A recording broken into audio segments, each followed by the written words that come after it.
Guys, I can't believe it. There's hope for humanity. This is a 20-something 15 or 14 Honda Odyssey minivan, and the people would like to have a pre-purchase inspection done on it. So they want everything checked out and everything gone through. That way they can make themselves an informed spending decision. So that's what I'm gonna do today. First things first, I'm gonna fire up the scanning device and I'm gonna ping every module in this and look for any latent trouble codes that may be hanging out in here. While that's happening, I'm gonna go through and I'm just gonna touch every little button and switch and operate every feature, make sure all the windows work, make sure all the lights work. Then we're gonna bring it inside. The shop's full right now, so I'm kind of out here in the parking lot trying to keep going. Anyway, so after that I'm gonna bring it inside and I'm gonna check everything out from underneath. We'll check the engine out, the drivetrain, tires, etc., and make sure this thing is in good shape. If I find anything wrong, I will let them know, and you know, like I said, they can make themselves an informed decision. Right off the get-go, the AC is not very cold. Yeah, I wish I had my thermometer. I left it in someone's car, but it's feeling like 70 or something, so I'll be noting that. Okay, headlights, marker lights. Wipers look good. Tail lights are on. Let's see, tag lights are working. Tail lights on this side, perfect. Both doors and the rear, those are functioning and working. Sweet. Let's check the close button, that's good. All right. Wow, so far so good. Oh look, it's got a built-in cooler. Let's turn that on. Oh, that button's sticking. Let's turn that on, see if this thing works. I'll let that run while the scan tool is pinging all the modules. All the seat functions appear to be working. Let's see. No cracks in the glass. Good, sunroof works. I don't hear any clicking or binding or anything. All right, the scan tool is still pinging all the modules, so I'm gonna take this opportunity to take this out on the road. I'm going to check for abnormal noises, vibrations, anything that should not be happening on a vehicle. And click it or ticket. All right, as we're moving, I feel the AC temperature is coming down to a sort of where it should be. This is indicative of a low charge, or possibly an electric fan that's not running, but it feels like it's just a low charge. All right, let's pull on out. No traffic right now, and I'm just gonna go ahead and ease into a wide open throttle situation. I'm feeling for any holes in the power band or misfires or something not smooth. Engine felt pretty good. All the shifting events that just took place under wide open throttle felt smooth. So now I'm just gonna back it down some and kind of drive normal and listen and feel everything. Let's initiate a downshift by accelerating. All right, that downshift felt good. No clunks, it didn't slip into gear or anything. So this trans feels pretty good. We are at 50 miles an hour and I'm gonna do somewhat of an aggressive stop. I wanna feel for any vibrations in the brakes. And nothing, that was a nice smooth stop. I gotta say, this van is in pretty decent shape for 150,000. I've seen far worse with half as many miles. It is due for an oil change. It's at 30% life. I am noticing, and forgive that the road turns a little bit, but I am noticing that when this is set up in a straight line, that it wants to drift off to the right. Here we go, yep, we're leaving the lane. Let's try it again. And we're drifting to the right. So it has a suspension alignment issue, probably nothing serious, but something to be noted. All right, let's spin this back to the shop. I think I've seen enough on this test drive. Everything's looking good so far, with the exception of what I would consider just maintenance items, that wheel alignment. The only real thing I'm coming up with so far is this AC that's underperforming slightly. It's still cold, but it could be better. So like I said, I'm going to address that. And I believe the scan tool is done scanning at this point. Let's check on this cooler. Oh, no way. That actually works. That's cold enough to keep a drink or two cool. I like it. I want one. Except that button is still stuck. It's probably got buildup in it. I imagine a little bit of Q-tip or maybe toothpick action with some rubbing alcohol will clean that out, and the button will stop sticking. Check this out. This is cool. I hit the right turn signal, and it's got a right side camera, like a blind spot camera. Fancy. This thing has some pretty premium packages for a 2014 model. Oh, pro tip. When listening for any noises, it's helpful to go behind a shopping center or a place where there's no traffic or anything and there's walls or fences nearby. Roll down all the windows and then drive slowly, because the sounds that may be created will reflect off of the fences or the building walls, and they're easier to detect in such an environment. And in doing so, I don't hear much going on with this, so let's get it back into the shop, lift it up, and inspect the undercarriage. Okay, the scan tool is done scanning, and let's see, we've got a code for a low tire pressure on the left rear. Let's see, battery voltage failure code in the ABS module. That might be a problem. I hope that's a history code.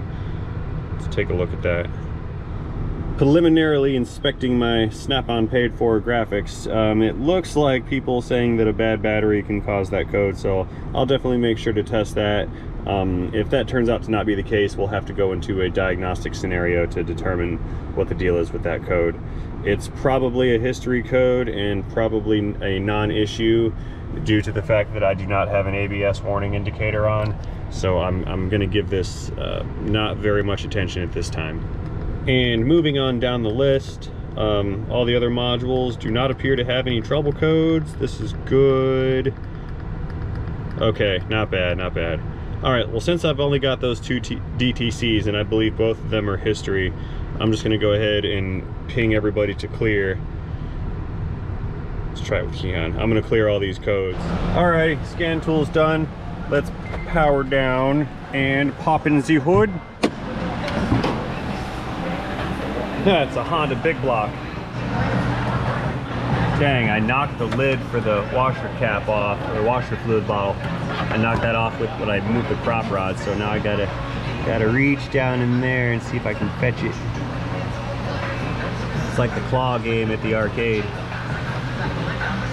Yeah. Oh, while I'm here, it's worth noting that 30,000 miles ago, somebody replaced the timing belt on this, and that's good. Okay, brake fluid looks decent, not terrible. Let's check in the filter. Nice, nearly brand newish. This car has been well maintained. Let's test the battery while I'm here. If I can reach the terminal, it's kind of deep. I get it. Come here. I can't see the battery, but I'm going to call this one 600 cold cranking amp.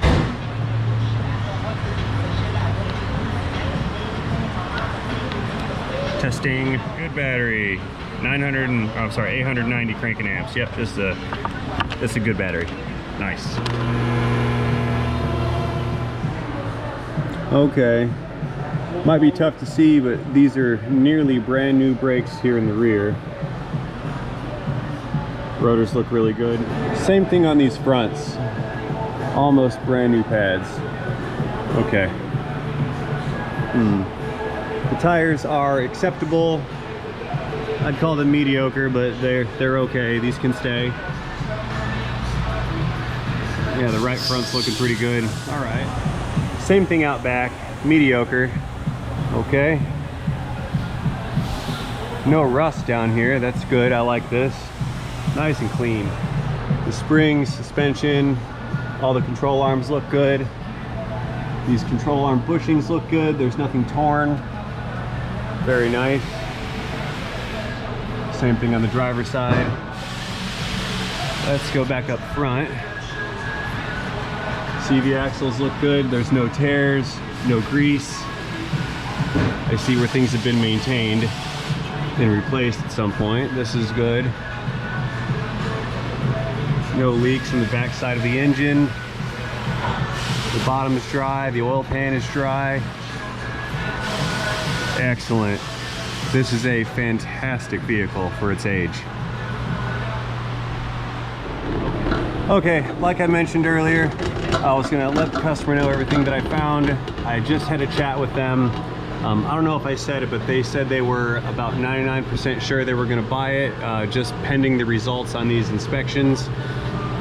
So, and because it's probably sold to them, or they said it's definitely sold, and while it's in the shop, they're gonna go ahead and have me do the customary, I just bought this car oil change, and I'm gonna take a look at what that AC issue is. I told them I think it's just a low charge. I'll check the service ports for leaks. There we go. But they said go ahead and check that out too. So after I get this oil spilled and filled, I'll throw my AC machine on this and see what that comes up with. But I do believe it's just going to be a small or a slightly low charge. Honda engineers are so great. Look where they put this filter.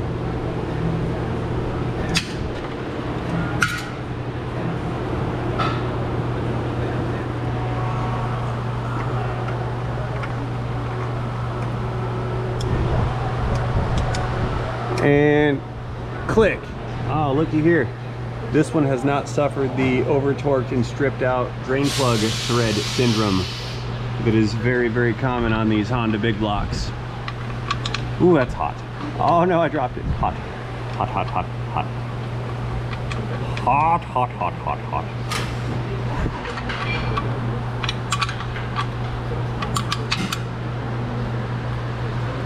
Click. All right, time for pouring stuff.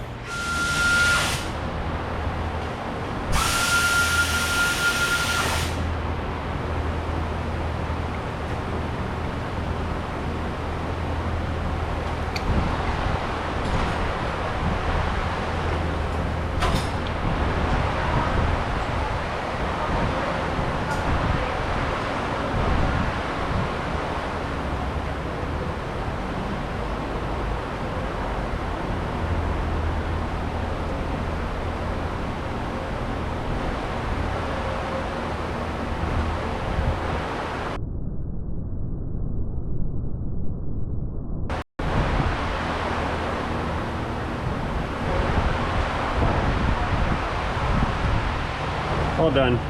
Oops, I missed. It happens.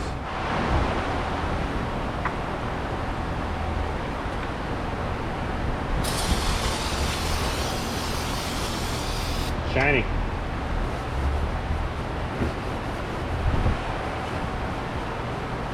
See, no harm, no foul.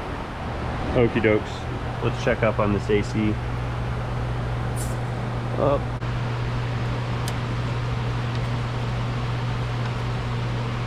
Okay.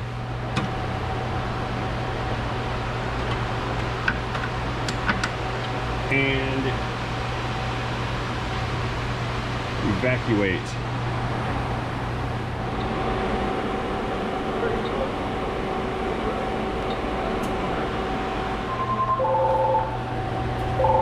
Check that out. Nice Honda blue cooling. Well maintained. Installing blue water now.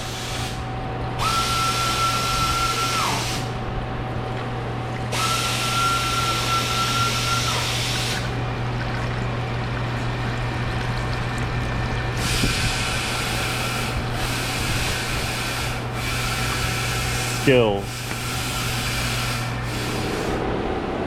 Alright, looks like I pulled out just under 1.4 pounds. And the spec is 26.6 ounces, so what's that, roughly 1.6 pounds.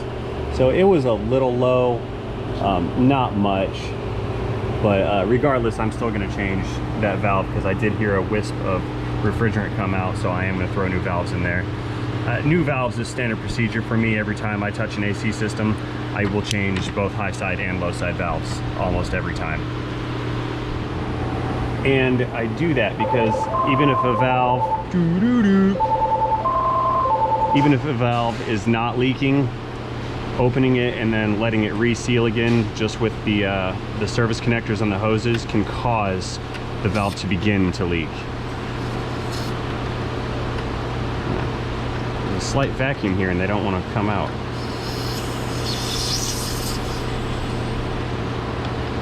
Let's keep the air out of it.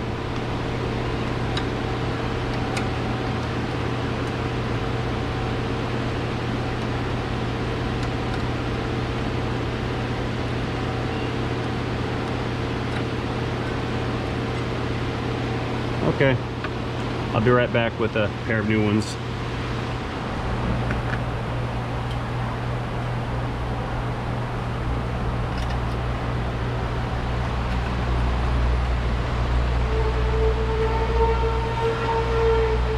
Mini click.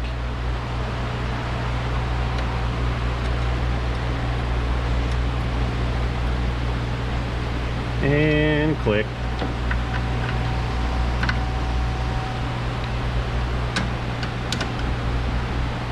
Okay, let's pull this into a vacuum and then reinstall the refrigerant charge. Skip. Vacuum.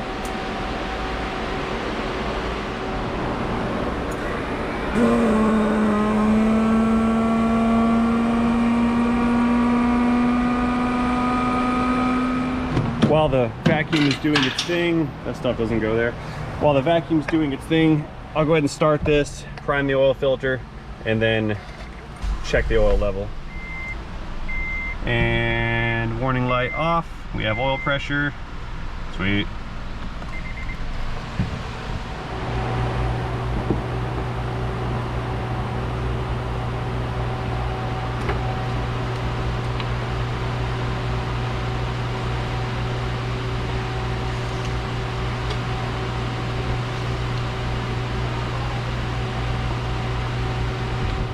Right on the money, 5 quarts.